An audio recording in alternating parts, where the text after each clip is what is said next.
You're listening to a Frequency Podcast Network production. He's in the building!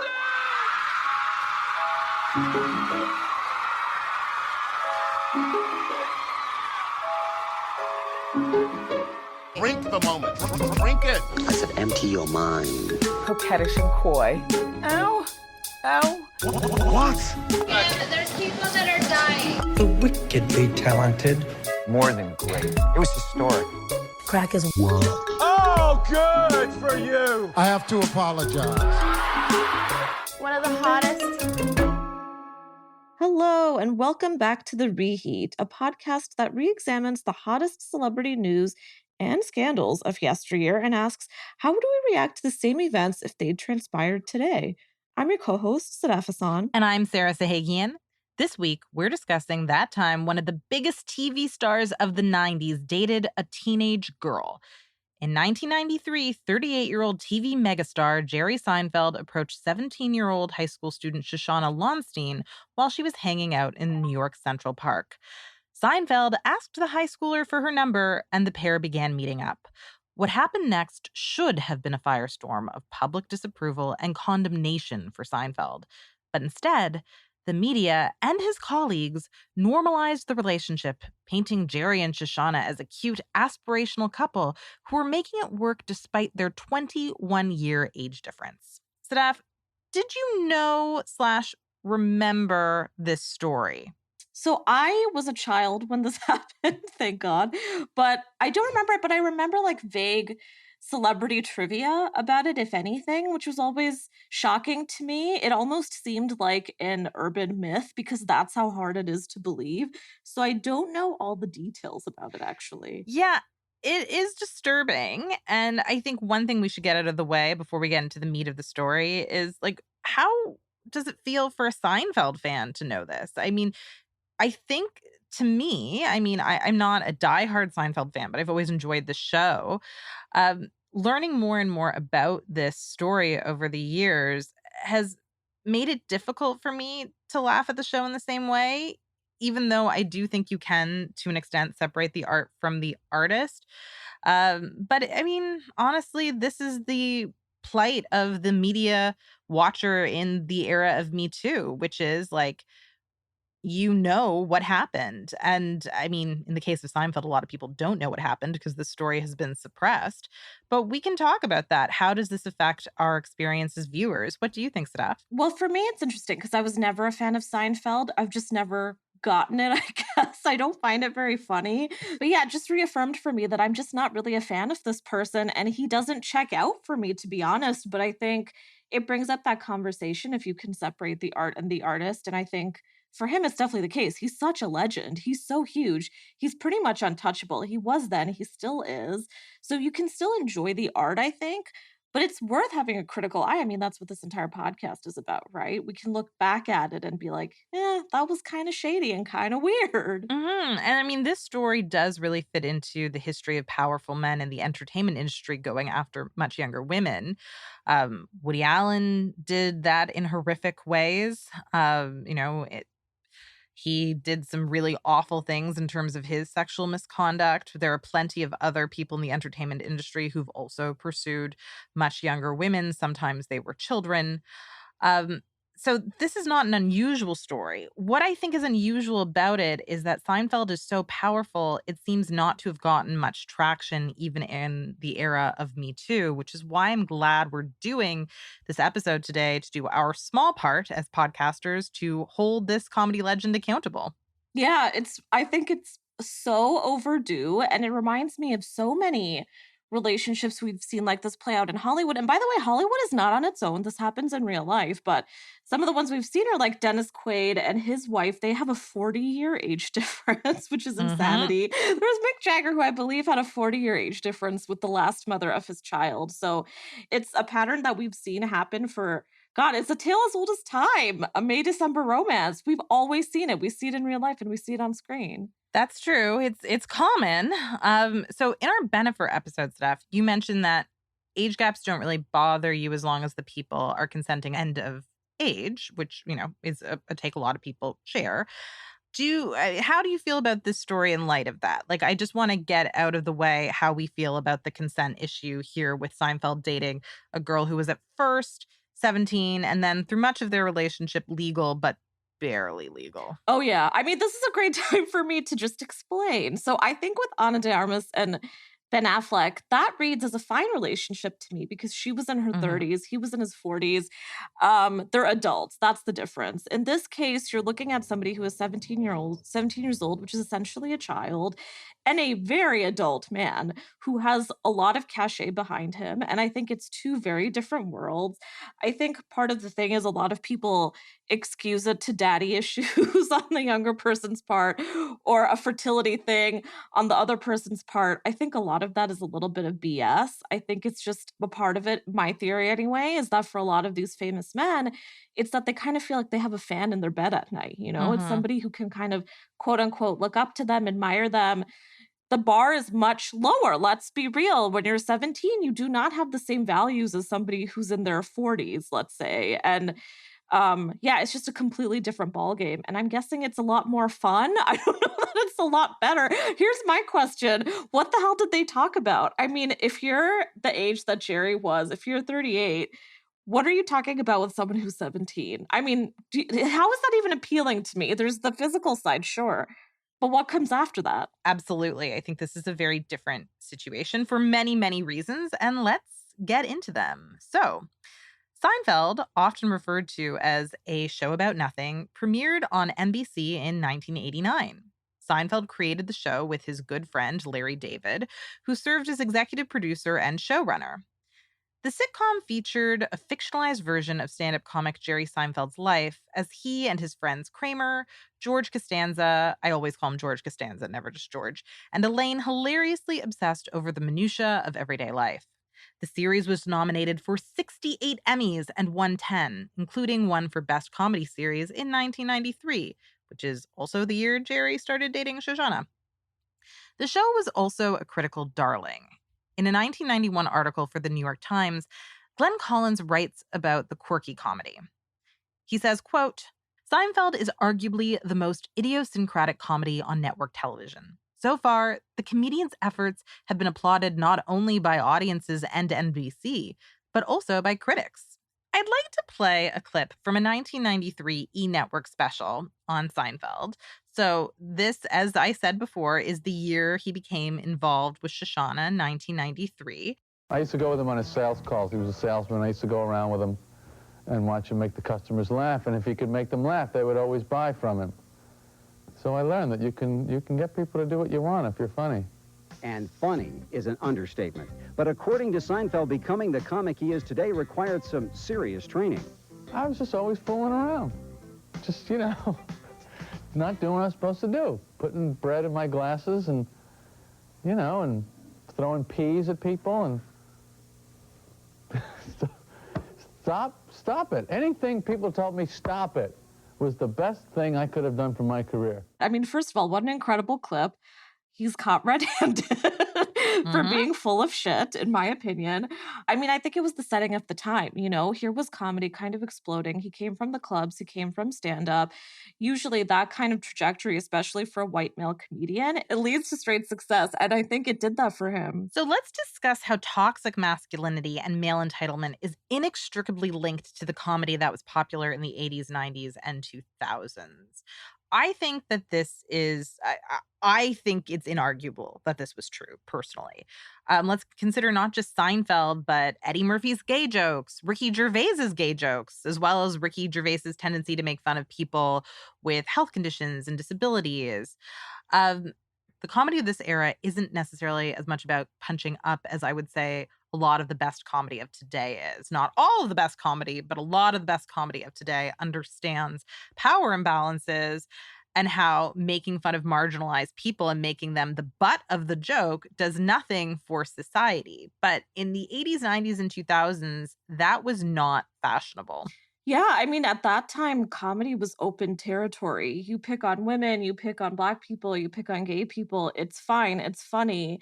But in my opinion, it's that kind of humor that is just so lazy and so easy and so far from funny. And I think a lot of those same comedians are still schlepping the same routines and they're saying the rest of us are a little too sensitive for it. But I think if you're still doing the same routine all these years later, you're not really good at your job, to be perfectly honest. And I do think it goes back to what you were saying earlier, Sarah, that because it was so toxic in the comedy world, it bled into all these other parts of these people's lives and personas. So if Jerry can get up on stage and get all this love for this kind of comedy or whatever it might be, this toxic masculinity, why shouldn't he behave the same way when he goes home at night?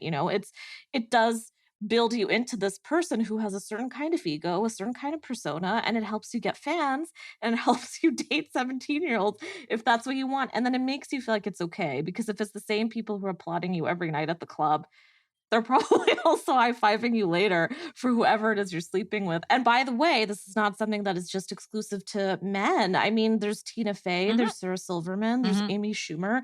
They've been telling the same routines for years and for much of their careers, and they've been getting away with it. And they have a lot of comedy cred in clubs and just on screen. We still love them. Well, not me specifically when I say we, but they've got a lot of fans. And I think there's another point worth making here is that at that time, a lot of these women were also experiencing a lot of backlash from fans. There was plenty of assault stories happening at the time. It still happens. It wasn't a safe breeding ground for female comics. And I think all of that bleeds together. Absolutely. So Jerry's dating life was central to Seinfeld, the sitcom. In fact, playing one of Jerry's dates was a way for many up-and-coming actresses to boost their profiles. Kristen Davis, Amanda Peet, Courtney Cox, Deborah Messing, and Lauren Graham all dated fictional Jerry before becoming household names, which is a very impressive list. Like the casting on this show for his girlfriends was quite well done. It's not a diverse list, but they are all pretty talented white ladies. While Seinfeld, the show, had a reputation for cynicism and a penchant for dark humor, the series presented a Jerry whose sexual mores were pretty palatable. His character certainly didn't date little girls. So, how did one of the most famous men in America come to date a child? In May of 1993, Jerry Seinfeld spotted Shoshanna Lonstein in Central Park in New York. The 17-year-old high school student was a senior at Manhattan's elite Nightingale Bamford School, which was actually the inspiration for the fictional Constant Billard School on teen soap Gossip Girl. So that's an interesting connection. And this also does feel a bit like a Gossip Girl plotline. Like, honestly, you could see Serena dating an immoral, much older comedian on like season 2. Can you imagine who he'd be played by? Somebody much more attractive. Oh, someone so much hotter. Please, God, at least. Oh, yeah. Like Chris Pine would have done a guest to play him. Ooh, we're down for that. Now my opinion changes on everything. Or maybe like an Andy Samberg or somebody like, I mean, Andy Samberg I find incredibly hot and funny, and he doesn't date children. So that's much better. There you go. Okay. There you go. Like Jerry, Shoshana came from a Jewish background, so that's one thing they had in common. Seinfeld claims that at the time he met Shoshana and asked for her number, he didn't know she was 17. Seinfeld claimed he had no idea how young Shoshana was when he spontaneously hit on her. Of course, he didn't stop seeing her when he discovered the age difference. So I think the I didn't know how young she was excuse doesn't work if you keep seeing the person. What do you think? No, it doesn't work. It's such bullshit. I also think it's the only excuse these men have when it gets to this stage, because what else are you going to say? Number one, I think they absolutely do know, or maybe they have an idea and they don't want to know the actual facts of the matter, whatever the case is, right? Yeah. So yeah, it's kind of the only card they have to play, and it's very telltale. And how do you not know? Because when you go on a first date with someone, one of the big topics that comes up is like, where do you live? The answer is my parents. Where do you work? The answer is I work at high school because I'm a student. This is one of the many questions I have, because were they talking? And if so, what were they talking about? Was Jerry helping her with her homework? Was he telling her to get her calculus done? And again, we already discussed he's not exactly winning in the looks department. Sorry, Jerry. But what was she getting out of it? I'm dying to know. I mean, I don't know. Even if she did like him and found him really funny and charming, at least if she had been older, she could have made an adult decision about it, as opposed to being a child who was essentially groomed. So in a spring 1993 radio interview with Howard Stern, the shock jock brought up the age difference in Jerry's relationship. Seinfeld brazenly tried to deny dating an underage person in this interview. He told Howard, "She's not 17, definitely not." The following month, Jerry returned to Howard's show to rephrase his initial response. Seinfeld argued, "I didn't realize she was so young." He also insisted, "This is the only girl I ever went out with who was that young. I wasn't dating her. We just went to a restaurant and that was it." Okay, first of all, saying this is the only girl I've ever dated who was this young, that doesn't make it okay, right? Like, even if you're not a serial killer, if you murder one person, you're still a murderer, right? So, like, I've only ever pursued one underage girl, doesn't make it okay. Okay? Can you imagine if we got like one free pass for all of us just to be a pedophile just once? Yeah. And that was his, so we should forgive him. The other thing is, what is a date if not like essentially going to a restaurant with someone you're attracted to? Like, that is just, how is that not a date? Maybe it was a professional meeting, Sarah. Maybe they were talking politics. Maybe they were talking the business. What do we know? Yeah. I'm being generous here. I do not believe that he even listened to a word she said, because I think what I get from a relationship like this is at the end of the day, he is objectifying the person who is sitting in front of him. She was a beautiful woman. Correction, she was a beautiful child. She was 17. And he, even standing next to her, if you Google these photos, he looks like he could be her father. I mean, literally, he is old enough to be. And it's just hard to believe that they had any kind of substance. What the hell could the depth have been? I can't imagine. Mm-hmm. So before long, the two were seen at basketball games. Shoshanna was Jerry's official date to the 48th Emmy Awards and to the first ever Screen Actors Guild Awards. They were red carpet official, which is as official as it gets in Hollywood. He was not ashamed of dating a much younger person. He was celebrating it and flaunting it. She was his bona fide girlfriend very quickly. So there was an infamous, to me, I mean, other people might think it's innocuous, but I believe it is infamous and problematic, People magazine cover story about Jerry and Shoshanna's relationship that was released in March of 1994. Its headline read, "Look Who's in Love." The piece romanticized and apologized for the relationship between Jerry and Shoshanna, representing it as admirable and loving rather than creepy. The People magazine article accepts Seinfeld's assertion that he did not date Lonstein while she was 17. Author Karen S. Schneider writes, as time passed, the relationship changed. What Schneider doesn't mention is that even if we believe Seinfeld that nothing sexual happened until his girlfriend reached the age of majority, hanging out with a young person you intend to date later is kind of grooming. So even if he wasn't officially dating her, that's still wrong. The People magazine article describes Jerry and Shoshanna's relationship in a way that normalizes the pairing. Schneider writes, "For months now, Seinfeld and Lonstein have quietly gone about the business of getting to know one another." She also describes their age difference as the May-August aspect of their relationship, which is sort of an understatement. I'd say it's more of an April-September. It just follows its own calendar. This is not what we go by. By the time this article came out, Shoshanna was 18 and enrolled in her first year at George Washington University in D.C. The article describes how the couple, quote, walk arm in arm across the campus when Seinfeld pops in for an occasional visit. The article also describes the two as liking to watch sports together, shooting hoops at the park, and dining at Jem's Famous Deli in L.A. In addition, Jerry was known to take Shoshanna shopping at such high-end retailers as Ralph Lauren and Giorgio Armani. The People article normalizes the relationship by quoting people close to Seinfeld who endorsed the pairing. Jerry's good friend, the comedian George Wallace, was quoted as saying of Shoshanna, "She's beautiful and mature. She's good for him." Jerry's manager, George Shapiro, is also quoted. He claims of Seinfeld, "I've never seen him happier." Seinfeld himself defends his relationship within the pages of the People story. He argues, Shoshanna is a person, not an age. She is extremely bright. She's funny, sharp, very alert. We just get along. You can hear the click.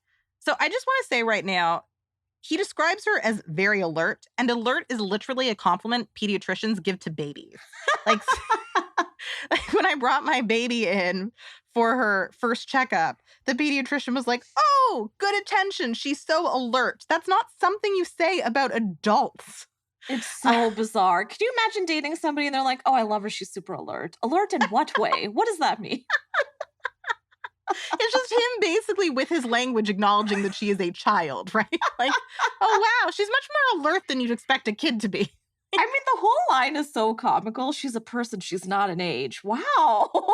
She's above us all in that way. She's a special species.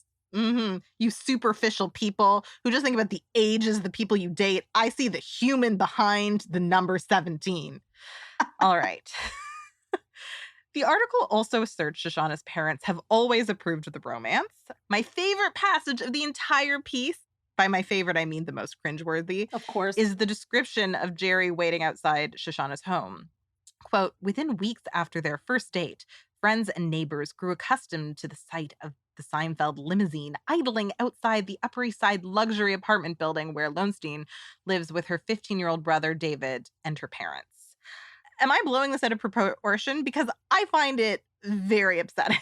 Oh my God, yeah. He sounds like a classic predator. So she just walks out and gets taken away by this car. I think he thought he was pulling off like a kind of Bruce Wayne, but it's much more Lex Luthor, maybe even a little more chilling than that. I can't even process it. I find it so foul. I know, like, is he surveilling her? Does she know he's coming? Is he surprising her and putting her on the spot? Like, I don't know. It's just so weird. Like, he is behaving in a way where he clearly doesn't understand the boundaries in an adult relationship. Like, if her 17-year-old boyfriend did those things, you wouldn't be surprised. You'd be like, okay, well, maybe you need to be educated about boundaries. You just started dating. But this is a man in his 30s. Well, I think part of it, too, is this is the seduction routine, right? He's using his power and wealth to win her over. He's sending a limo over to pick her up. Who does that when you're dating? Every time you have a date, it just slides up sleekly to pull you in. I don't find it at all normal, obviously, but I think this was part of the way that he won her over. And like you said before, they would go shopping to all these designer stores. That was kind of his thing. He knew what he was doing. Maybe he wasn't that conscious of how he was grooming her, but this is how it works. He used his power and he kind of like dangled it in front of her. And by the way, when you're 17 and this kind of age dynamic is at play, you can't really decide what's right or wrong because the authority figure is the one who kind of wins over in the end and holds the strings. And that's why we can't really, at the end of the day, also put the onus on her, I think. No, we can't. And also, if the People magazine article is correct and her parents really did approve, then it seems like the adults in her life were normalizing this relationship. As a child, you really rely on the authority figures in your life, teachers, parents, aunts, uncles, to model for you what's appropriate and to protect you and let you know when you're in danger. So if they approved of her dating someone who was much more powerful, much older, then you can see how she wouldn't understand that this was weird and that she was, being exploited. Like, I feel really terrible for her. It's possible that the parents felt powerless, right? Like, it's possible that they felt like this man had so much influence, that he was so connected, that they were just going to kind of ride it out. But I don't know. And I mean, none of us know for sure. I just know that someone probably should have intervened to save her, and no one did. No, because I think what anybody was looking out for, and as we heard from Jerry's quote-unquote team, the only person who was being looked out for was him. And this read so well for him in the media, which it never would now. We know that. But I agree with you. We don't know what her parents were thinking. We don't even know what she was thinking, which is the worst part. We don't even have her voice in this. So it's all just a little bit twisty. Yeah. So in the People magazine article, Schneider quotes Shoshanna only once. Here's what Lonstein says about dating Seinfeld. Quote, I would like my life to be normal and just go about being a student, but these daily obstacles don't take away from our relationship. So she's kind of referring to the press scrutiny and the fact that now she's become this kind of celebrity on campus because everyone knows she's dating Jerry. I mean, when you're 18 and at university, that's the biggest gossip story going, right? Yeah. Somebody's dating a celebrity who sometimes visits campus. So of course, that would have made things difficult for her. Being a notable person on campus as soon as you arrive is pretty daunting. And so, I feel terrible for her. It kind of reminds me of how Emma Watson left Brown because she was constantly being bullied for having been in Harry Potter. It's sad because this quote makes it so clear. Like, Shoshanna wants to be a normal person. Like, she wants to have a normal university experience, but she can't. And it makes me very angry at Jerry because whether or not she argues he is the reason I would argue that. Yeah, and I think the fact that it's her one quote in the story, which is already ridiculous, it says a lot to me, because here she is kind of saying, well, there's this negative little bit of it that I don't really love, that he obviously also has a lot of control over. He definitely seemed to have the heaviest weight in this relationship. This all leaned towards him. That's what I get from this. Yeah. So the piece ends with another quote from Seinfeld himself. The comedian explains, "When I wasn't involved with Shoshanna and was seeing several women, then it was awkward. You go out with one girl and the other sees you with her in the paper. That was uncomfortable. Now I'm not doing anything I'm uncomfortable with. My interest in her is very proper." So it's almost like the article doesn't care what the externalities are as long as Seinfeld is happy, right? Like, look who's in love is the headline. Like, oh, our favorite TV star found love. Who cares at what cost? And by the way, that happened anyway in the 90s, even if the other romantic partner was as high wattage. But the fact that she was essentially a nobody, it was so much easier for even the tabloids to spin her into this object who he kind of like won over and was having this wonderful fairy tale love with. His quote is already so awful because I feel like he's already kind of trying to throw his masculinity around, being like, yeah, I used to date multiple other women. And they already had a hard time seeing me in magazine covers. And by the way, that line about him saying my interest in her is very proper. What a ridiculous line. It is the first time Jerry Seinfeld has ever made me laugh. I will say that. Yeah, if you have to say that your interest in someone is proper, it isn't. Like, no one who ever had good intentions has said their interest in someone was proper. I'm going to make that assertion right now. Yeah, this is not Jane Austen. We do not talk like that, not even in the 90s, I can guarantee you. No, that is not a normal thing to say. You mentioned, Sadaf, that you felt like this grotesque power imbalance obviously tilts in his favor, even in the coverage we see. And, well, as it develops, that's even more apparent. So while still a teenager, Shoshanna transferred to UCLA for Jerry's convenience. And like, UCLA is a great school, just like George Washington is. She was still getting an education. But the fact that she moved for him, she transferred schools for him, she changed the university experience she was having for him, just says like this man had so much influence over her and so much power, and her life really in many ways revolved around him. I don't know. I don't like that fact. What about you? Yeah, it was all about him. And I can just imagine the conversation. I mean, he can easily just say, this is my career. I'm a huge star. Obviously, I can't move for you. So she's the one who has to. And by the way, it's ridiculous to even get to that level of the conversation. Why is she committing to this degree anyway? She is a child. She's still in school, for crying out loud. So I think this is a good time to take a break. What about you, Sadaf? I feel like I need to kind of go wash my hands, brush my teeth. I feel really gross talking so much about an adult dating a child. I need a quick shower. Let's do this.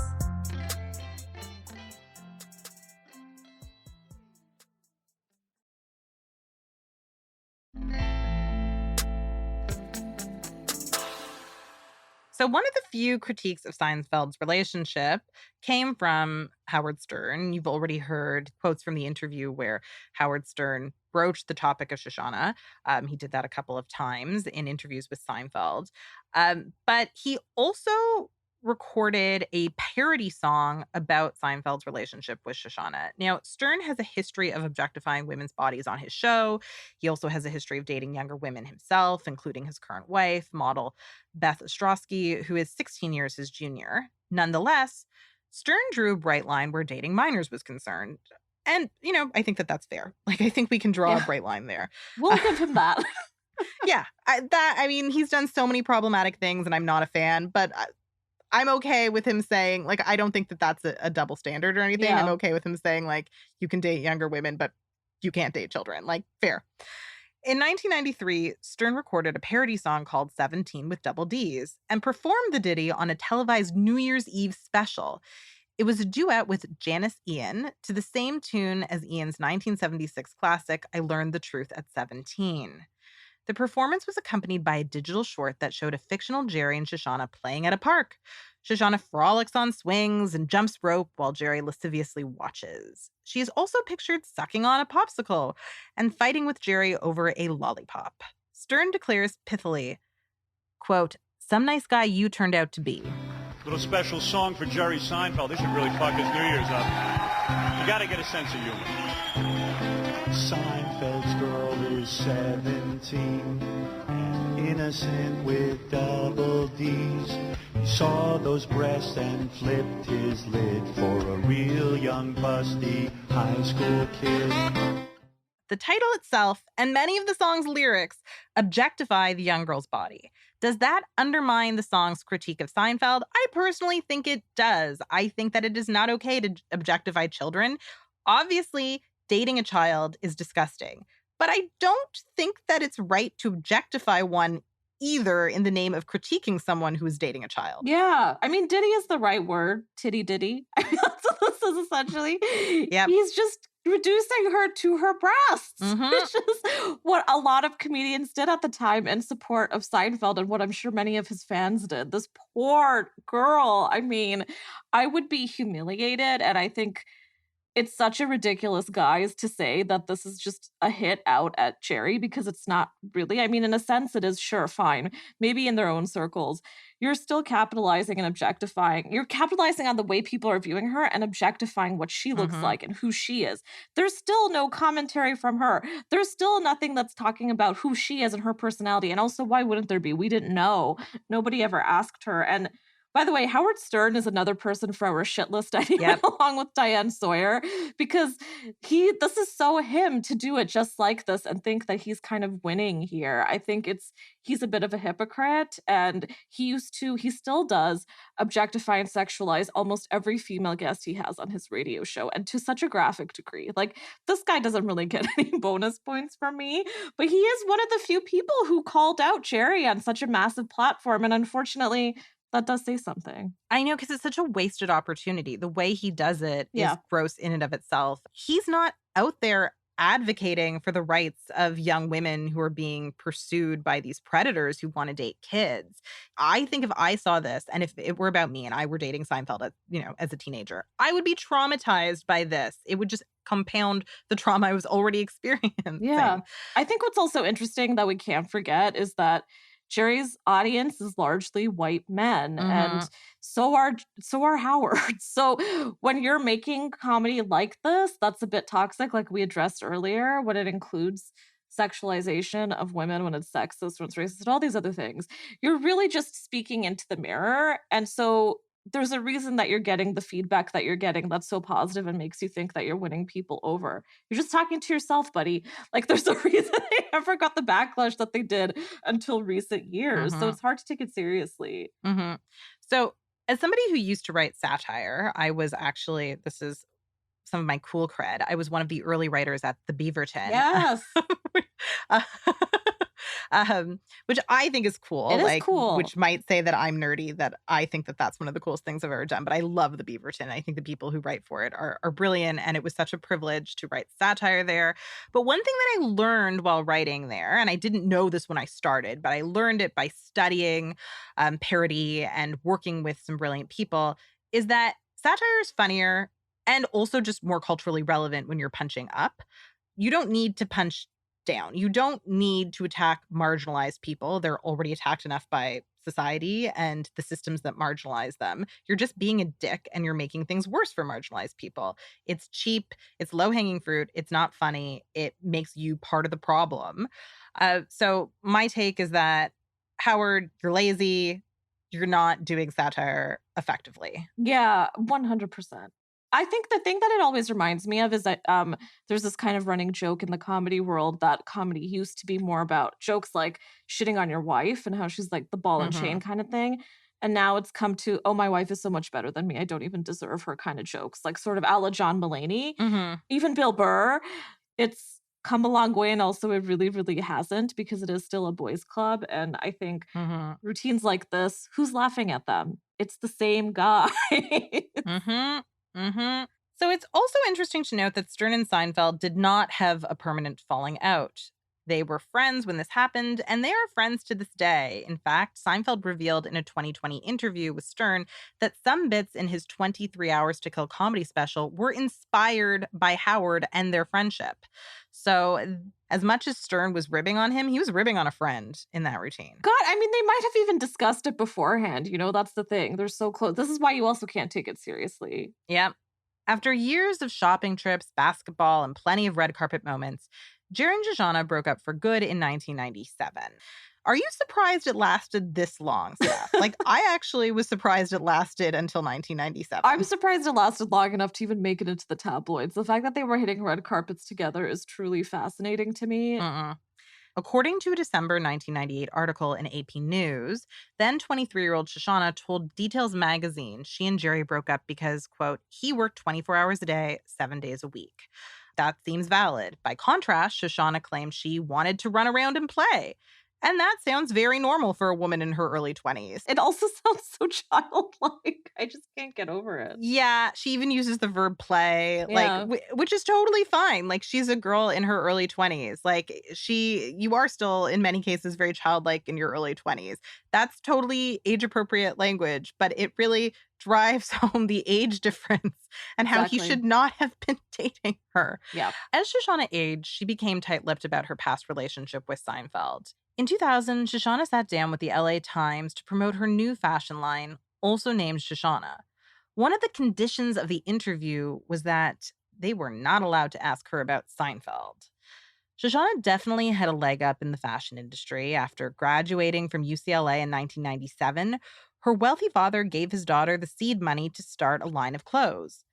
However privileged she was, Shoshanna appears to have worked hard on that line. The line exists to this day, and the clothes, which are designed to fit larger busted women, are fashion forward and cute. Like, I'm actually a really big fan of that line. I can't afford it. It's quite expensive, but it does some good work and it still exists to this day. So she committed to that and has stuck with it. She's seen it through. I also like that she took the one thing that she was sort of objectified for and turned it into her own moneymaker and is catering to those women specifically. How amazing. Mm-hmm. It's savvy. Exactly. Yeah. In 2003, Shoshanna also married Joshua Gruss, a wealthy New Yorker who is a partner at a private investment firm. The two have since divorced, but they share 3 children. Shoshanna does not speak publicly about her time with Seinfeld. It's therefore impossible for us to say if and how the relationship with Jerry impacted her life in the long term. And I don't want to speak for Shoshanna. I don't know what the impacts were. I still don't think the fact that we don't know whether or not she was traumatized for life makes it okay to date a child, but we don't know exactly how this relationship affected her. Yeah, and I think the fact that she doesn't want to ever discuss him again says a lot. And it speaks well to those people who think she was just money or fame hungry. I mean, she wants to distance herself as much from him as possible. Yeah, that's what it seems like. After his relationship with Shoshanna, Jerry married Jessica Sklar, whom he met at a Reebok sports club in 1998. A good piece of gossip is that Jessica divorced her husband for 4 months, Eric Nederlander, to be with Jerry. Jessica reportedly started seeing Jerry immediately after returning home from her honeymoon. I'm not going to editorialize here, because I don't want to slut shame a woman for changing her mind about her first marriage. I don't endorse infidelity, but it happens all the time. However, it's still an interesting and dramatic story, so I put it in there. Yeah, it's really wild. The thing that I just want to know is, what does this man have? What is his shoe size? Is he an early Pete Davidson? Why are women clamoring for him? I don't understand. What is his spell? Like, what are his moves? What is his secret? I don't know how he ended up with Jessica so quickly. Jessica was in her late 20s at the time, and Jerry was 17 years her senior. So there's still a big age difference, but at least she could vote when she met Jerry. That's how I feel. Yeah, we'll take that. I'm not going to give him... Much better, Jerry. Yeah, I'm not going to give him too much credit for dating a younger woman who was at least old enough to vote. However, I am happy he's no longer, going after people who aren't old enough to buy beer or cast a ballot, right? Absolutely. So in addition to a marriage of 20 years and his 3 children, Jerry's life is going very well financially. He's worth around $1 billion today. He and his wife are also good friends with other celebrities like Gwyneth Paltrow and Chris Rock. His family owns gorgeous homes in a variety of glamorous locations, including Manhattan and East Hampton. Seinfeld's current show, Comedians in Cars Getting Coffee, has run for 11 seasons. Over the course of its run, the series has seen Jerry grab coffee and yuck it up with a huge number of comedy legends, from Mel Brooks to Jimmy Fallon. The guy certainly is popular. It's 2021, and the entertainment industry still loves Jerry Seinfeld. So why did Jerry never get his Me Too reckoning? After the movement began in 2017, many celebrities were taken to task for illegal or immoral sexual behavior. Louis C.K. was outed for masturbating in front of unconsenting women. Aziz Ansari was the subject of a Babe.net article titled, "I Went on a Date with Aziz Ansari. It turned into the worst night of my life." That article is about a 22-year-old referred to by the article as Grace. She recounted a date where she believed the comedian was oblivious to her feelings of discomfort and lack of consent during sexual activity. In 2020, it also came out that Chris D'Elia had solicited nudes from underage girls, and social media rightly took him to task for that. So, why was Jerry never held to account? There were plenty of times that he and Shoshanna went out together. We have so much evidence. We have a people profile. We know that this relationship happened. Hell, he celebrated their relationship every chance he got. Why does Jerry Seinfeld appear to be Teflon? I find it so perplexing. This is one of those Hollywood scandals that I can't really wrap my head around, even still, because sure, it was the 90s and it was a different time and it was way before Me Too, but it is so blatantly heinous. But I think this is also part of that thing where a lot of people feel like if you are a 17-year-old girl, you are an adult woman. And if you have the body of a woman, then you should be treated as an adult. And I think there's so much that's offensive about that. And I think that's sort of what happened here. And again, because she was not this famous face or name. So he kind of got away with it. And listen, everybody knows who Seinfeld is. My entire family knows who Seinfeld is. This is just one of those things where you've got somebody who is so high wattage that they are completely untouchable and unbreakable. And even during this Me Too reckoning, we still haven't really discussed him and taken him to task. And there were other celebrities who were taken to task for past relationships that were immoral. Yeah. But he just appears, maybe it's that he's too powerful. Maybe it's that we don't like to admit when our favorites are problematic, and Seinfeld is still popular to this day. I don't know what it is, but there appears to be a real double standard here, and it makes me uncomfortable. Yeah, I think a good comparison is Bill Cosby, because these two men have been on our television screens for me since I was born. You know, my parents watched them on screen. They were all over everywhere. I watched the Cosby Show a lot. I loved the Cosby Show. And I think when you grow up with these figures and they're kind of part of your family, it's so hard to kind of just say, well, this is somebody who did a bad thing and maybe we should write them up for it. Mhm. It's so difficult for people to do. This is on another level from even someone like Woody Allen, who makes movies that maybe not everybody is seeing. Mhm. These are sitcoms that every average family is watching at home and still do, by the way. Mhm. I think this is very similar to Leonardo DiCaprio. So I think certain celebrities, I guess in Hollywood, because they're so connected, so powerful, so beloved, are just in some ways too big to fail, which sucks. But Mhm. his girlfriend, Camilla Morrone, he started dating her when she was 18, but he arguably groomed her for years before because he was friends with her mother. So he knew this person when she was a child. And that's gross. Yeah. But I mean, he's taken her to award shows. Like, no one has decided to cancel Leonardo DiCaprio because of that. So, I mean, I do think that unfortunately, even though we're in an era where supposedly less powerful people can protect themselves and others by canceling someone, you can't actually do that if that person is really, truly very powerful. Yeah, you can't. And like you noted before, Seinfeld is a billionaire, for God's sake. Like, these guys are not just super, super famous. They're very beloved. And the characters we know them for are charming, sweet people. People cannot separate those when you grow up with those faces on screen. It's just Mhm. very difficult. I think that's absurd. I think it's ridiculous. Yeah. I've been able to do it, but I think I can also say I haven't been able to do it for everybody that I love who's turned out to be a bit problematic. It's difficult, but I think at least we have to have the conversation.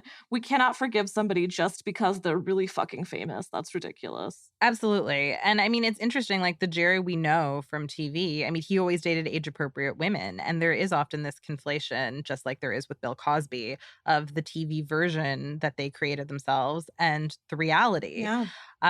But it is important, as you said, to start that conversation and to separate those two things. Like, you can separate the art from the artist in multiple ways. You can separate the art from the artist by continuing to enjoy the art when the artist has, been disgraced in some ways. But also you can allow yourself to condemn the artist for things that the person in their art would never have done. Right. Mhm. And I think that that's something we need to work on as a society, the ability to do that. I think that's so well put. If we take a look at Bill Cosby, who played this lovely family man, best dad ever, best husband ever, married to an amazing woman, has these amazing kids, so hilarious, just perfect in every way. Very hard to make that separation from a man who was raping women on a regular basis off screen. Mhm. It's absurd. So the first thing you have to do is be able to draw that line. If we can draw that line, we can make the separation. And I don't think there's fault in continuing to enjoy the art if you can do that. So few people within the industry to this day have spoken out about Jerry's relationship with Shoshanna. Julia Louis-Dreyfus is a grande dame of women in American comedy. She's also the Seinfeld cast member who has indisputably had the best career after the show. I mean, she's won multiple Emmys for Veep, and she also has a role in the Marvel Universe. Over the years, JLD, as I like to call her, has become something of a feminist icon too, calling out the sexual harassment she experienced during a brief stint on SNL in her 20s. However, she has never criticized Seinfeld for dating a child, at least not in a big public way. Julia told New York Magazine of the romance, "No, it didn't make me cringe. When he was in that relationship, it was a happy one for him. And she's a terribly nice person, so I was in favor of it. Come on, who cares? There wasn't anything wrong with it. I thought it was great. Anyway, they're not dating anymore if that gives other people any happiness." So what do you think of that quote? That quote makes me so sad. It's so awful. It is so bad in every way. And I personally believe, because I'm also a massive, massive fan of this woman, I cannot imagine her saying even a fraction of this quote today. Again, time has passed. We've all grown a little, I hope.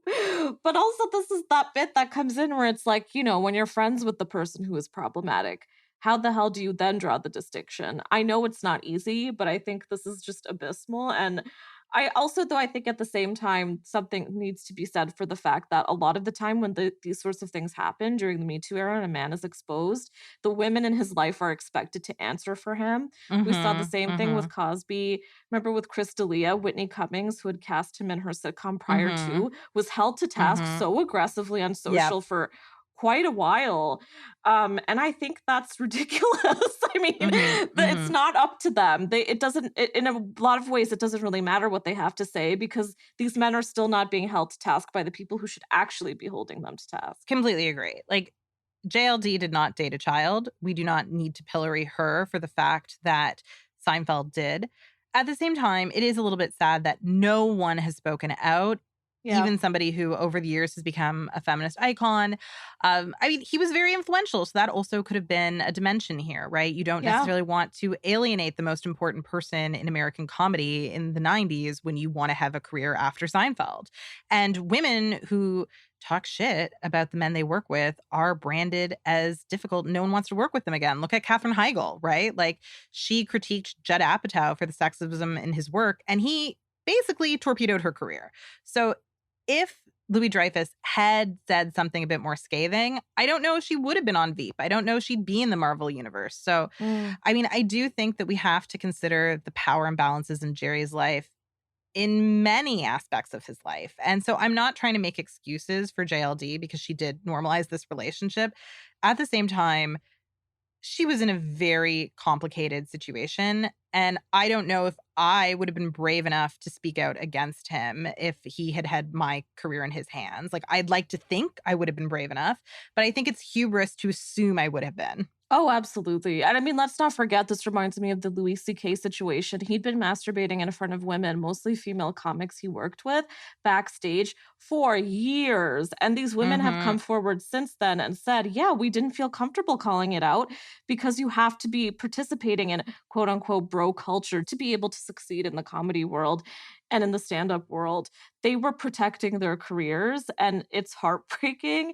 And again, this also happens outside the comedy world. It happens even now, just in a 9-to-5 regular office job. It's a scary situation to be in, for sure. It definitely is. I mean, comedy is a minefield for women. Yeah. So I would like to share now, probably, I think, the best critique I've seen of Jerry Seinfeld.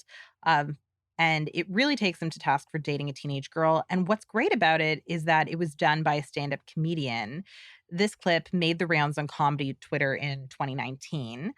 It's a clip by comedian Jeremy Kaplowitz, and it's brilliant. Jerry Seinfeld, everybody.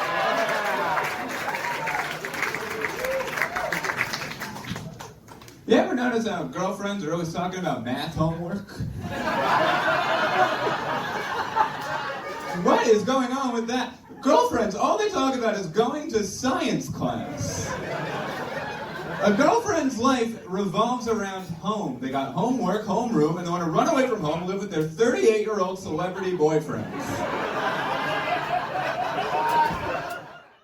God, he has that nauseating voice perfectly down. I'm impressed. It's uncanny.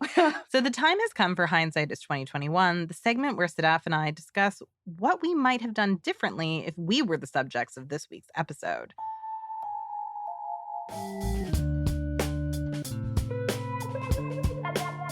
I shouldn't have done that. So Sadaf, what would you have handled differently in this situation? So many things. My biggest thing, though, I think, is I would have just loved to hear more from Shoshanna. Again, she was so young as it is anyway, so I don't know that what she would have said would have given much credence to what the damage of the situation, but I just want to hear what she would have had to say. I think in that People editorial that really romanticized them, it didn't give her any space at all, and I think she was owed a little bit of weight in this relationship in the media and just in itself. And if I were her parents, oh my God, I would have put my foot down. Yeah. I would have been so disgusted by the limousine pulling up outside my home every day. That would have never happened. Mm-hmm. And I think also I would have just liked to have said something. I think nobody said anything. Nobody. None of the comedians, none of their coworkers, no one on their team. Not a soul.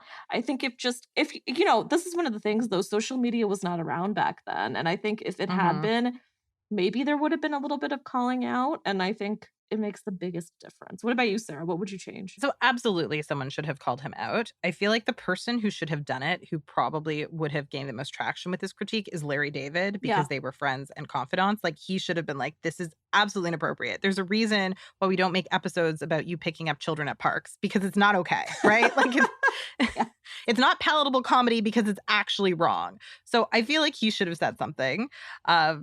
And I mean, I also feel like Shoshanna's parents should have put their foot down. I don't know. Like, as a parent, I know parenting is difficult. I've never had a teenager. My daughter is still a baby. But, like, I don't want to judge them too harshly because I don't know what they were up against. When your daughter wants to date one of the most powerful men in America, or rather, he wants to date her, that might feel intimidating, right? Yeah. Like, as wealthy and connected as these people were, I'm willing to bet he probably was wealthier and more connected. But still, I think, like, as a parent, you have to protect your child. And she was in high school. She was a baby. He met her at a park. Like, that's such predatory behavior. I really wish that they had intervened and stopped this relationship before it started. 100%. I just wish we had a Me Too reckoning every damn year, because it goes really far back. And there's probably a million more stories we're never even going to hear about of men who've gotten away with this kind of shit. Yeah. Well, I think that's a wrap for this week. My final thoughts on this whole debacle are that Me Too still has a lot of work to do, and let's hope people do it. You've heard the saying, all your faves are problematic, but we as a society frequently ignore how our faves are problematic. In the case of Jerry Seinfeld, we made apologies for his predatory behavior dating children in the 90s, and today we pretend it never happened. Let's conclude the story of Jerry Seinfeld and Shoshanna Lonstein with this fact. To this day, Jerry has never apologized for pursuing an underage girl. The man is not sorry. Let's just say that. Nope. He's not. He's not sorry. He's proud. Well, as always, we hope you'll be back next week as we do a deep dive, this time into the history of celebrity sex tapes. It's going to be a juicy one. Now, if you want to hear more from me, you can find me on Twitter at _SadafAsan. Sarah, where can our listeners find you? Listeners can find me at Sarah Sahagian on Twitter. And if you liked this podcast, please rate, review, and subscribe so other listeners can find us too. Thanks for listening.